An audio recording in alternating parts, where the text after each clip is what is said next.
মদ্যপ যুবকদের তাণ্ডবে অতিষ্ঠ বৃহত্তর আশ্রম রোডের জনগণ। মহিলাদের সুরক্ষা ও নিরাপত্তা সুনিশ্চিত করতে রুবি ওয়াইনশপ সরানোর দাবি স্থানীয়দের। আশ্রম রোড কীর্তন কমিটির তরফে অসামাজিক কার্যকলাপ রোধে রবিবার স্থানীয় কীর্তনের মাঠে স্থানীয়দের সঙ্গে নিয়ে এক বিশাল সচেতনতা সভার আয়োজন করা হয়। সভায় এলাকার বিশিষ্ট নাগরিকরা উপস্থিত থেকে শনিবার রাতে এলাকায় সংঘটিত হওয়া ঘটনার তীব্র নিন্দা ও ধিক্কার জানিয়ে এলাকার মহিলা ও যুবতীদের সুরক্ষা ও নিরাপত্তা সুনিশ্চিত করতে রুবি ওয়াইনশপ সরানোর জোরালো দাবি জানিয়েছেন এলাকার জনগণ। সংবাদ মাধ্যমের সঙ্গে কথা বলতে গিয়ে সুজিত দাস চৌধুরী সহ অন্যান্যরা জানান, শনিবার রাতে রুবি ওয়াইনশপের সামনে এক মহিলাকে উদ্দেশ্য করে কিছু মদ্যপ যুবক কুমন্তব্য করেন।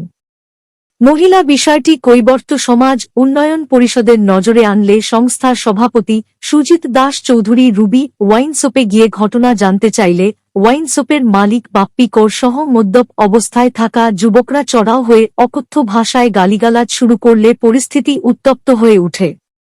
খবর পেয়ে পুলিশ ঘটনাস্থলে উপস্থিত হয়ে পরিস্থিতি নিয়ন্ত্রণে আনে। নাগরিক সভায় স্থানীয়রা আরও জানান, রুবি ওয়াইনশপের বাইরে নিত্যদিন মদের আড্ডা জমে উঠায় গোটা এলাকার পরিবেশ বিষাক্ত হয়ে উঠেছে। এলাকায় বাড়ছে বিভিন্ন ধরনের অসামাজিক কার্যকলাপ। রাস্তায় চলাফেরা করতে গিয়ে এলাকার মহিলা সহ যুবতীদের সুরক্ষা নিয়েও প্রশ্ন উঠছে।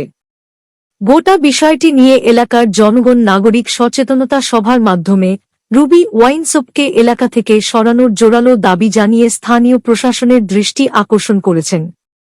সভায় সজল দাস, বিমলেন্দু রায়, সুজিত দাস চৌধুরী ও নিশিকান্ত সরকার সহ অন্যান্যরা উপস্থিত ছিলেন। 9টা থেকে 9:30 ভিতরে আইরাম, আর এরকম 50 জন মানুষ এরকম মদ খাইয়া সারি আমি এদিকে আইতেই পারলাম না। যেরকম ইচ্ছা গালি গালা যেটা ইচ্ছা করে। হ্যাঁ, আমার নাম মনীষা দাস, বাসা চেঙ্কুরি রোড। আচ্ছা, মানে আপনি আবার সময় আপনার লগে মানে অশ্লীল ভাষায় গালি আমি মাসে বাড়িতে গেছিলাম। আচ্ছা, অশ্লীল গালি গেলে আমি কই এখানে কিতা হইছে, এই কিতা হইছে, মদ খাইরাম থেকে কিতা হইছে। এরপর আমি বললাম মদ খেলে ঘরে গিয়া খাও না। এরকম খাওয়ার সত্ত্বেও আমার এরা গালাগালিজ করছে, যেটা খুশি মানে আমাদের ইজ্জত বাঁচাই যেতে পারি না। তারপরে আমি সুজিতার কাছে গেছি, গিয়ে আমি কইলাম এরম এরম যদি হতে তো কেন চলা যেত না। আপনি প্রশাসনের কাছে কিতা বিচার লাগে? প্রশাসনের কাছে আমার প্রশাসনের কাছে লাগে এই মদের এই ইয়টা এখান থেকে উঠে যেত।